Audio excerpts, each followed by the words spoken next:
So today we are going to study the two remaining topics. That is, first one is NMR spectroscopy, and the other one is electron backscattered diffraction spectroscopy. Okay. So um, let's first, before proceeding, I would like to show you an animation with some explanation on NMR, nuclear magnetic resonance spectroscopy. So I hope this will clear NMR something. spectroscopy has become one of the most frequently It's quite used analytical tools to elucidate chemical spectroscopy. NMR spectroscopy has become one of the most frequently used analytical tools to elucidate chemical structure. It is particularly useful for carbon-based chemical compounds, also known as organic compounds, the molecules that make up all living things, and many substances that we interact with on a daily basis. In this video, we'll take a look at how NMR spectroscopy works and provide a visual metaphor for what is happening at the nuclear level. If we consider a chemical compound, we are particularly interested in what atoms are present and what the arrangement of those atoms are. If we were able to look inside an atom, we'd see a dense and positively charged nucleus. It is the nucleus that NMR spectroscopy detects and gives us a lot of information about the overall structure of the molecule. Here's how it works. Ordinarily, nuclei are oriented randomly, but if we place a sample of a chemical compound in a strong magnetic field at the heart of the NMR instrument, the nuclei line up like a compass needle aligning in a magnetic field and start to precess like a spinning top as it spins on a table. By convention, the magnetic field, designated B0, is oriented along the z-axis.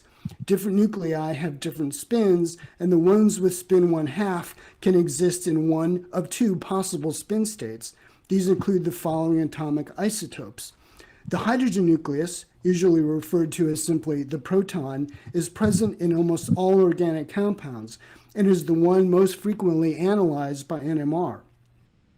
The precession frequency, or Larmor frequency, is given by the following equation and is dependent on the strength of the magnetic field and the gyromagnetic ratio, which is a constant for a given isotope.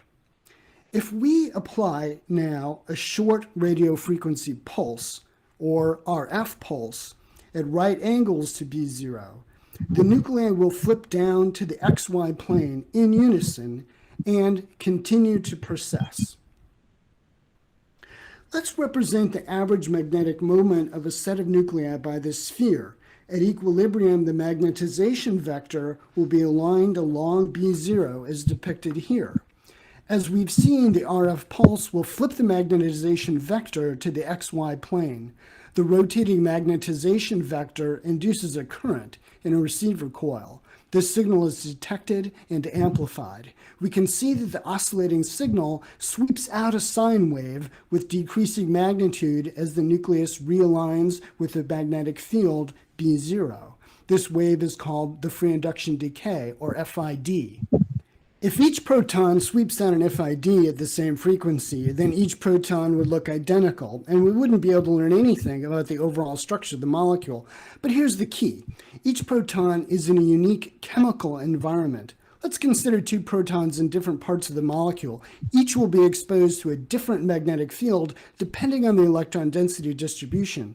The electron creates its own magnetic field, which opposes the applied magnetic field B0. A proton with a high electron density around it experiences a lower magnetic field and therefore a lower Larmor frequency, and a proton in an electron-poor environment has a higher frequency. Typically, protons in an electron-rich environment are referred to as shielded, and those in an electron-poor environment are referred to as deshielded. Aromatic rings, such as benzene, can induce their own magnetic fields, which can further modify the magnetic field around the proton. Now, if we pulse these with an RF pulse, we will get two signals in our FID, one oscillating at a high frequency and one oscillating at a low frequency. The FID is a representation of the wave in the time domain.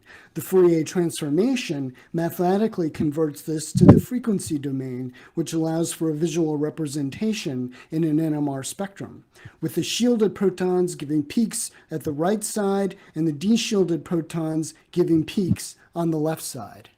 Let's look at an example. Here's a simple molecule with hydrogens in 5 different electronic environments. Each type of proton will experience a slightly different magnetic field strength and will process at its own frequency, giving 5 overlapping signals in the FID. After Fourier transformation, we will get a spectrum with 5 peaks, each peak representing a proton or set of protons in a particular chemical environment. With this spectrum in hand, we can start to deduce the chemical space around each proton. We have seen that an isolated proton or group of identical protons will give an NMR spectrum with a single peak, known as a singlet. Sometimes we will have protons that are close enough that their magnetic spin states interact, what's known as spin-spin coupling. In this case, the peaks do not appear as a singlet, but rather appear as a split peak, known as a doublet. For example, if proton A has a neighbor, proton B, in a different electronic environment, proton A will be affected by its neighbor. Proton B will either be aligned up or down, thus proton A will be a doublet. Likewise, proton B will be split by proton A, and it will be a doublet also. 2 neighboring protons will give a triplet, and 3 neighboring protons will give a quartet. You can even see quintets and septets in some cases. Spin-spin coupling can give us valuable information about the connectivity of the atoms in a molecule because it shows us which protons are close to which other protons. I hope this video has provided some useful images. So, first of all, before explaining it further, I want to know that what you guys have understood from this video. Can anyone explain me what this NMR spectroscopy or what you have got from this particular video about NMR spectroscopy? Anyone? बताएं भाई. जागृति, सोहेल, विवेक, रुखसार, Sheikh Zakir, Sheikh Abdul Rahman, and Valmik. Anyone? Whatever you have understood from this, whatever. बताएं भाई. No, no one. नहीं समझ में आई कुछ कोई चीज. ये वीडियो दिखाना बेकार हो गया क्या मेरा? देखिए, एनएमआर स्पेक्ट्रोस्कोपी में होता क्या है, देखिए एक सिंपल सी बात है कि कोई भी एलिमेंट है तो अभी हम इलेक्ट्रॉन्स की बात कर रहे थे, मतलब आउटर शेल न्यूक्लियस के अंदर नहीं गए थे, ठीक है ना. But this time yes sir video में सिर्फ इतना समझा कि लोकल मैग्नेटिक फील्ड जनरेट होती है न्यूक्लियाई के पास, पर जो एक्स वाई प्लेन का कांसेप्ट था ना तो वो नहीं समझा. Okay, anything else what you got? Sir magnetic field समझा, बस न्यूक्लियाई के पास होती है जनरेट. Okay, anyone else? कोई और जिसको कुछ चीजें समझ में आई हो? नो, यस और नो में भी जवाब दिया जा सकता है. I am not forcing anyone to just explain it to me, but I just wanted to know are these videos helpful or not? तो ठीक है, कोई बात नहीं.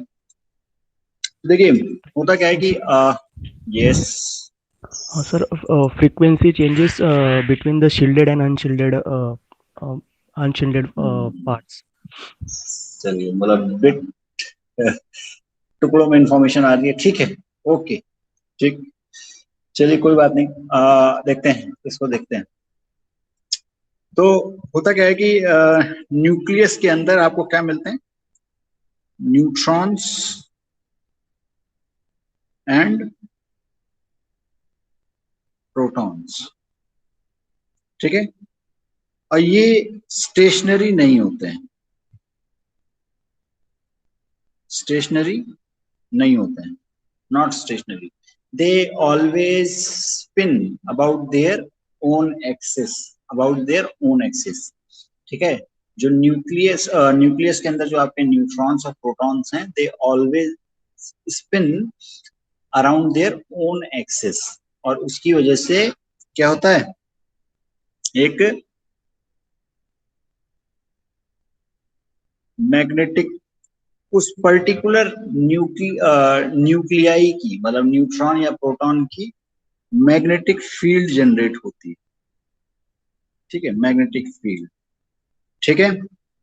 तो ऑब्वियस सी बात है, ये हमारा न्यूट्रॉन है एक किसी एटम के अंदर, तो वो अपनी एक्सिस के अबाउट स्पिन कर रहा है, तो उसके इर्द गिर्द उसकी खुद की मैग्नेटिक फील्ड जनरेट हो जाएगी। या ऐसे ही हमारा प्रोटॉन है, अगर वो स्पिन कर रहा है तो उसके इर्द गिर्द भी क्या होगा, उसकी खुद की एक magnetic spin, sorry magnetic field generate हो जाएगी, और इसे हम मैग्नेटिक स्पिन भी कहते हैं, मैग्नेटिक स्पिन भी कहते हैं, ठीक है। ठीक, तो यहाँ पर जो बात देखने वाली है वो ये है कि हमेशा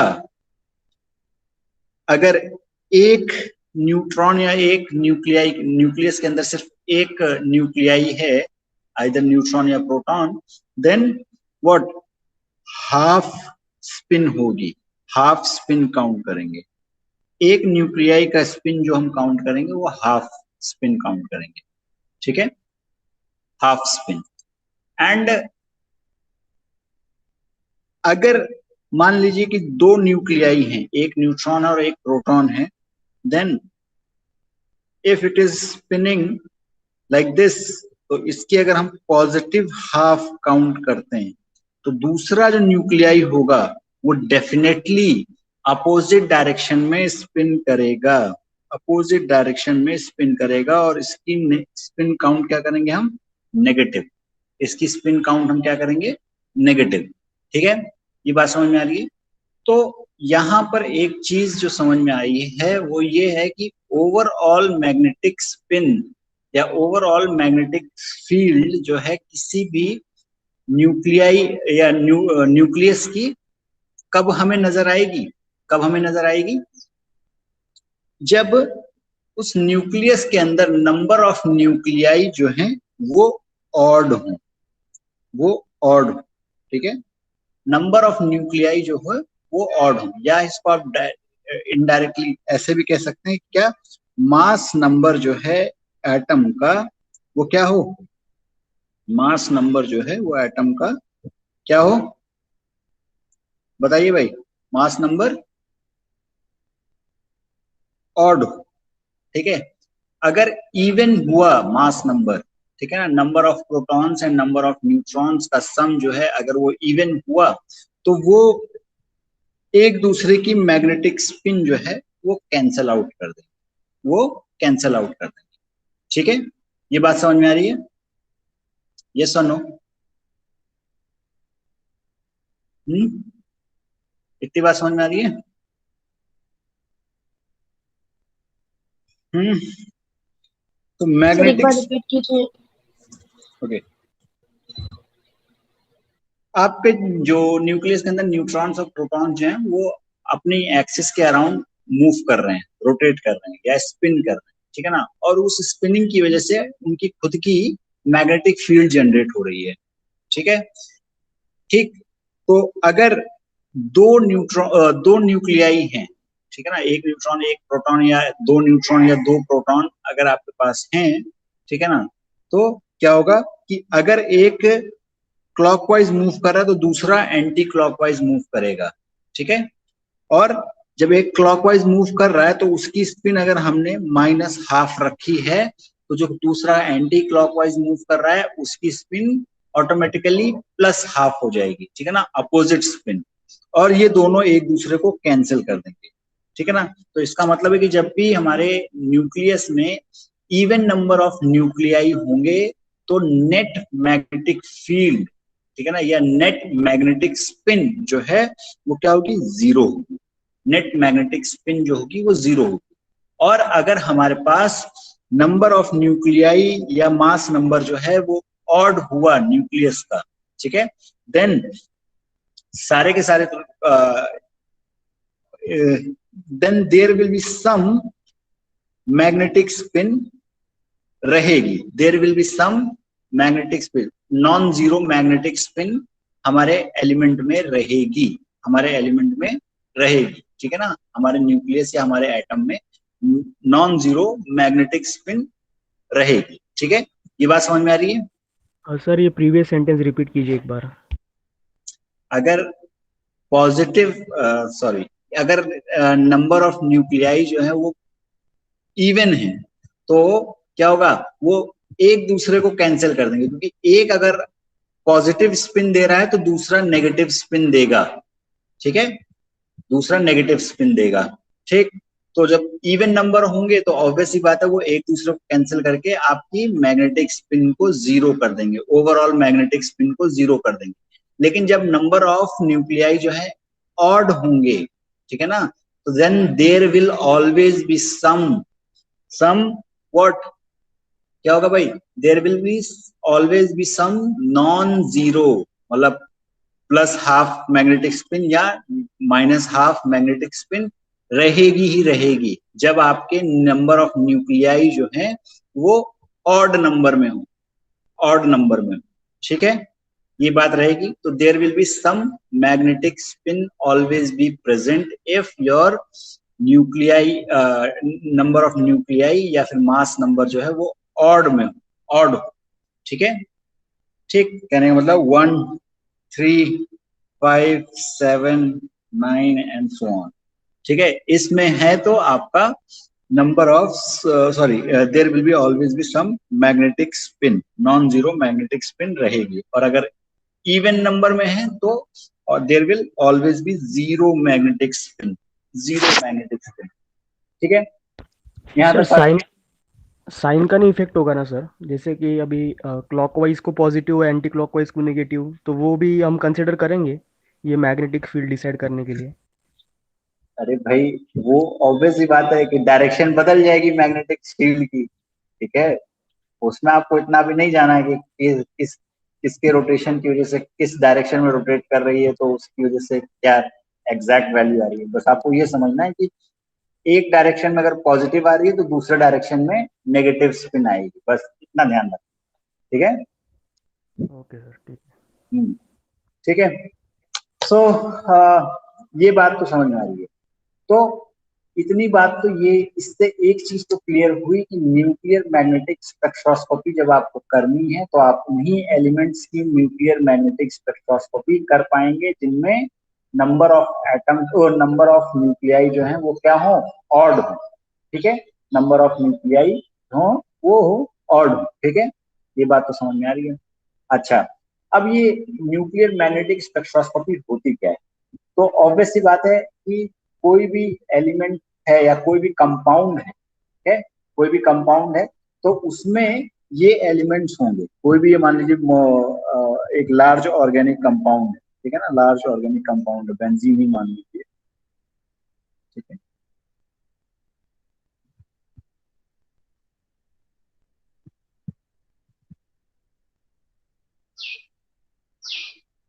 ठीक, ठीक, तो ठीक है, तो ये आपका एक बेंजीन के साथ दो इथाइल ग्रुप लगे हुए हैं, ये हमने दिखा रखा, सॉरी मिथाइल ग्रुप लगे हुए हैं, ठीक है। तो यहाँ पर जो मिथाइल ग्रुप है और क्या है, बाकी हाइड्रोजन एटम्स, हाइड्रोजन एटम। तो यहाँ पर आपको दो एटम्स आपको देखने को मिल रहे हैं, ठीक है। इन कार्बन की बात करें, अगर नॉर्मल कार्बन की बात करें तो नॉर्मल कार्बन में नंबर मास नंबर क्या होता है, 12, ठीक है, 12, ठीक। तो ये तो हम नहीं कह सकते कि भाई इसका तो इस्तेमाल नहीं कर सकते एनएमआर में, एनएमआर में हम इसका इस्तेमाल नहीं कर सकते, एनएमआर के, ठीक है। But in this particular case आपका मास नंबर क्या है, 1, मास नंबर 1, यहाँ पर एक ही प्रोटॉन है, तो H का हम इस्तेमाल कर सकते हैं, हाइड्रोजन का इस्तेमाल कर सकते हैं यहाँ पर न्यूक्लियर मैग्नेटिक एनएमआर के लिए, एनएमआर के लिए, ठीक है ना, nuclear magnetic resonance, resonance spectroscopy, ठीक है। अब देखिए होगा क्या कि इस मॉलिक्यूल के अंदर,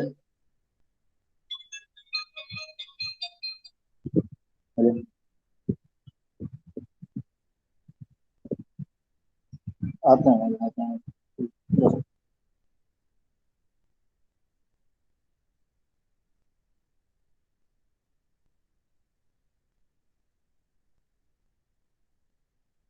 हेलो, सो थोड़ा सा अर्जेंट काम आ गया था, आप लोगों को मैं यहीं पे लीव करता हूँ, थोड़ा सा इसको वाइंड अप कर दूं, ठीक है।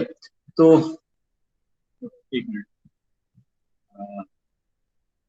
सो आज आपकी कोई क्लास खाली है क्या, थर्ड या फोर्थ, कोई एनी क्लास? थर्ड है सर, एमएसडी का सिलेबस कंप्लीट हो गया है। ठीक है, सो I will be taking that class, okay, to complete this. Actually, there is some urgent work right now. तो मैं आप लोगों को थर्ड क्लास में मिलता हूँ, ठीक है? Okay sir.